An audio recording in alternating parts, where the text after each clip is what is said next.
आज की कहानी में हम जानेंगे राजकुमार संजय के बारे में।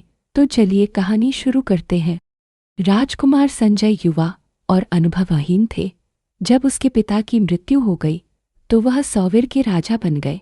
इसे एक अवसर के रूप में देखकर पड़ोसी राज्य सिंधु के राजा ने सौवीर पर हमला करने का फैसला किया। जब संजय को पता चला कि सिंधु सेना उनकी राजधानी की ओर आ रही है तो वह भयभीत हो गए। उनकी मां रानी विदुला ने उन्हें अपने लोगों का नेतृत्व करने और सौवीर राजधानी के द्वार तक पहुंचने से पहले दुश्मन को रोकने के लिए प्रोत्साहित किया। अपनी मां के शब्दों से प्रेरित होकर संजय अपने सैनिकों को किले से बाहर ले गए।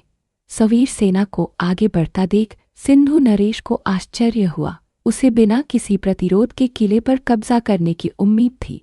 यहाँ युवा राजा स्वयं अपनी सेना का नेतृत्व कर रहा था।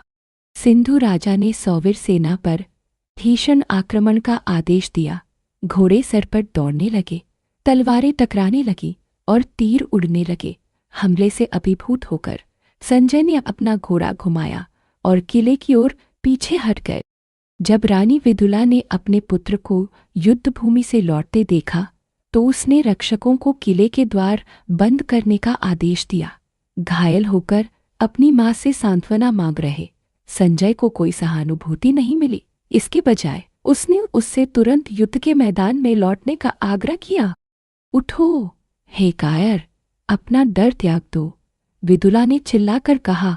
उसने उसे याद दिलाया कि एक योद्धा को क्रोधित हाथी की तरह होना चाहिए जो सभी दुश्मनों को नष्ट कर दे।